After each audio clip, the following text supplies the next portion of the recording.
हमारे तमाम संवाददाता हमारे साथ बने हुए हैं। उद्धव ठाकरे को तू कहने पर कंगना रनौत के खिलाफ केस दर्ज किया गया है। मुंबई के विक्रोली थाने में कंगना रनौत के खिलाफ केस दर्ज किया गया है। राजीव, ये जो केस दर्ज किया गया है इसमें मुख्यतः क्या क्या कहा गया है और किन किन धाराओं को लगाने की बात कही जा रही है? अजय जी, देखिए, ये नितिन माने एक वकील है, पेशे से मुंबई हाई कोर्ट में प्रैक्टिस करते हैं। उन्होंने ये केस जो है मुंबई के विक्रोली पुलिस स्टेशन में, जो कि पूर्वी मुंबई का इलाका है, वहाँ पर एक केस दर्ज किया है। और चूंकि जब नॉन कॉन्जिबल ऑफेंस दर्ज किया जाता है तो वो उसमें जांच के बाद एफआईआर के दर्ज हो सकता है, लेकिन अगर उसमें शिकायत करता चाहे तो उस नॉन कॉन्जिबल ऑफेंस का जो नंबर होता है उस नंबर को लेकर डायरेक्ट कोर्ट में अप्रोच कर सकता है। यानी कि सीधे तौर पर कंगना रनावत को कोर्ट में घसीटा जा सकता है। और जो नितिन माने का भी बयान आया, उनका कहना है कि उन्होंने एनसी रजिस्टर्ड कराया, जो कि नॉन कॉन्जिबल ऑफेंस है। इस ऑफेंस के तहत अब वो कोर्ट में जाएंगे और विक्रोली कोर्ट में कंगना रनावत को घसीटा जाएगा, क्योंकि उन्होंने एक राज्य के मुखिया की एक मुख्यमंत्री का अपमान किया है, जो कि चुने हुए प्रतिनिधि हैं, राज्य की जनता के सर्वे सर्वा हैं। ऐसे में उनको इस तरह के अपशब्दों का इस्तेमाल नहीं करना था। हालांकि अभी नितिन माने का क्या बैकग्राउंड है, वो क्या शिवसेना से अटैच है नहीं है, वो ऐसी तमाम बातें अभी आने वाले समय में पता चलेगी। लेकिन एक बात यह है कि अगर शिवसेना चाहती है तो शिवसेना की खुद की अपनी लीगल टीम है, IT सेल है, वो उसके जरिए भी केस करा सकती थी। बिल्कुल जयप्रकाश, अब अगर हम इस नए केस के संदर्भ में बात करें जो कि अभी कंगना रनौत के खिलाफ दर्ज कराया गया है और एक तरह से उद्धव ठाकरे के अपमान की बात सामने कही जा रही है, तो उसके बारे में हम आपके सामने एक बड़ी ब्रेकिंग खबर अभी आ रही है। कंगना रनौत के खिलाफ कार्रवाई पर महाराष्ट्र के कांग्रेस के नेताओं को निर्देश दिया जाए। कांग्रेस के हाईकमान का नेताओं को निर्देश सामने रखा गया है, कंगना के खिलाफ कार्रवाई पर बयान न दें। और विजय लक्ष्मी हमारे संवाददाता इस वक्त हमारे साथ मौजूद हैं। कांग्रेस के नेताओं को यह कहना कि आप बयान न दें, क्या ये मिलिंद देवरा के ट्वीट के बाद है? देखिए, जो ट्वीट मिलिंद देवरा का ट्वीट आया, उसके अलावा भी एक सेंटिमेंट था कांग्रेस पार्टी में, वहां की जो लोकल लीडरशिप है कांग्रेस पार्टी के, कि इस पूरे जो कंट्रोवर्सी है उसमें कांग्रेस पार्टी कहीं ना कहीं एक हिस्सा बनती हुई ना दिखे। और शायद यही वजह है कि कांग्रेस का जो शीर्ष नेतृत्व है, जो सूत्र हमें बता रहे हैं, उसकी तरफ से साफ हिदायत दी गई है तमाम नेताओं को कि वो किसी तरह की बयानबाजी इस मसले पर, जो जिस तरह से कंगना रनावत का ऑफिस जो है वो डिमोलिश किया गया BMC द्वारा, इस पूरे मसले पर किसी तरह की कोई बयानबाजी ना करे। ये इस तरह का निर्देश जो है वो दिल्ली से तमाम मुंबई के जो कांग्रेस पार्टी के नेता हैं या महाराष्ट्र के जो कांग्रेस पार्टी के नेता हैं उनको दिया गया है। तो इसमें अब दो तरह की बातें निकल कर आ रही हैं। एक तरफ मिलिंद देवरा हैं जो कि कंगना रनौत के समर्थन में थे, और दूसरी तरफ संजय निरुपम की बातें भी सामने आ रही थी, वो भी महाराष्ट्र सरकार को एक तरह से घेरे में लेते दिखाई दे रहे थे। क्या इन नेताओं को लगाम में लगाने की कोशिश है?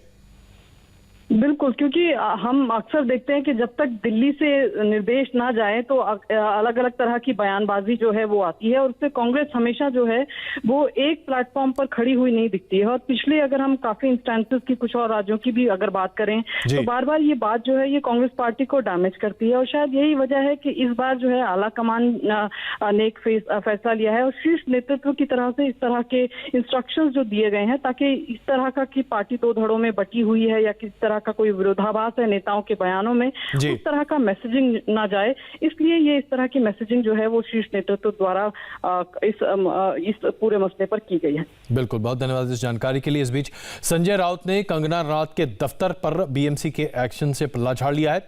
संजय राउत ने कहा है कि यह शिवसेना का मामला नहीं है। इस बारे में BMC के कमिश्नर और मेयर से बात करनी चाहिए। BMC द्वारा इस पर देखिए, हमारे लिए अभी वो शिवसेना का विषय नहीं है, वो BMC का विषय है। आप बोलेंगे अब BMC में शिवसेना की सत्ता है, वहाँ एक लीगल डिपार्टमेंट है, आप उस बारे में आप वहाँ के कमिश्नर, वहाँ के मेयर से बात कर सकते हैं। और आइए आप दिखाते हैं आपको कि कंगना रनौत के दफ्तर के बाहर क्या अभी नई गतिविधि चल रही है। नम्रता,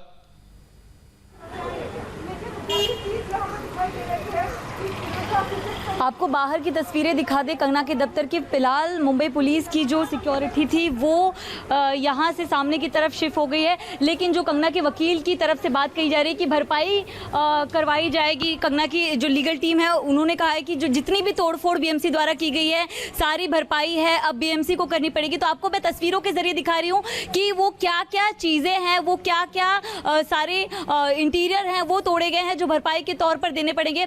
आपको बता दूं कि रंगोली जब यहाँ पर आई थी तो उन्होंने बाकायदा वीडियो बनाया जो कंगना को दिखाया। उसके बाद कंगना की लीगल टीम ने ये डिसीजन लिया है कि ये जो सारी चीज़ें तोड़ी गई हैं वो पर्सनल है, वो किसी तरह के डिमोलिशिंग का हिस्सा नहीं थी। अब ये जो सारी भी इंटीरियर्स तोड़े गए हैं उनकी सारी भरपाई बीएमसी को करनी पड़ेगी। तस्वीरें के जरिए आपको मैं दिखा रही हूँ टेबल, कुर्सी, पेंटिंग, जितनी भी पर्सनल चीज़ें हैं, खिड़की, दरवाजे और जो ये आपको बता दूं कि ये जो पेंटिंग्स और टेबल वगैरह आप देख रहे हैं इनकी कीमत मार्केट में लाखों की बताई जाती है, क्योंकि कंगना रनावत को एंटीक चीज़ें कलेक्ट करने का काफ़ी शौक है और उन्होंने अपने मणिकर्णिका फिल्म्स में इन सारी चीज़ों का समावेश किया था, इन सारी चीज़ों को सजाया था खूबसूरती से, क्योंकि इस फिल्म्स को वो अपने इस ऑफिस को अपने मंदिर की तरह मानती हैं। लेकिन बीएमसी द्वारा जो कार्रवाई हुई है उसके बाद उनकी कई सारी पर्सनल चीज़ों की भी तोड़फोड़ हुई है और उसके बाद कंगना की लीगल टीम ने ये तय कर लिया है, कंगना रनौत ने ये बात को मान लिया है कि वो अब सारी भरपाई जो है बीएमसी से करवाएंगी, जितनी भी चीजें तोड़ी फोड़ी गई हैं। मैं आपको दिखा दूं कि ये जो पूरा बालकनी का हिस्सा इतनी खूबसूरती से इसे कंगना रनौत ने सजाया था, जो बाहर का इंटीरियर है काफी बेहतरीन किया था, उसको पूरी तरह से तोड़ दिया गया है और कंगना हर एक एक चीज, एक एक पाई की जो भरपाई है वो बीएमसी से करवाएंगी। देखिए इसमें वो सारे जो बेड, सोफे, ये सारे जो मटेरियल होते हैं, ये जो प्राइवेट मटेरियल्स हैं कंगना के, वो तक तोड़ दिए गए हैं। यहाँ तक कि जो प्लांट्स वगैरह लगाए गए थे, कंगना रनौत को गार्डनिंग का काफी शौक है, उनके पूरे गार्डन को ध्वस्त कर दिया गया है। ये एक एक चीज जो है, हर एक चीज की भरपाई कंगना रनौत बीएमसी से करवाने के पूरे मूड में है और वो बाकायदा अपनी लीगल टीम के जरिए जो है वो कोर्ट का दरवाजा खटखटाकर हर एक चीज की भरपाई बीएमसी से करवाएंगी। आपको तस्वीरों के जरिए मैं दिखा दूं कि यहाँ पर जो चीज तोड़ी गई है वो काफी महंगी है, एंटीक है और कंगना ने एक एक चीज को काफी शिद्दत से सजाया था, उन चीजों को भी बीएमसी ने पूरी तरह ध्वस्त कर दिया है। आप देख सकते हैं कि इसमें वो टेबल शामिल है जो काफी एंटीक होते हैं, एक पूल टेबल है, जो मैच टेबल है, बाकी आप देखेंगे जो बार सेक्शन था वो भी है, यहाँ पर जो ग्लासेस के जो बाकी टेबल्स है, दरवाजे हैं, जो जिनको झूमर कहते हैं, वो सारी चीजें, वो सब कुछ बीएमसी ने तोड़ फोड़ दिया है, जिसके बाद कंगना रनौत की लीगल टीम ने अब कमर कस ली है कि वो बीएमसी से इन सारी चीजों की भरपाई जो है करवाएंगी, वो पीछे नहीं हटेंगी।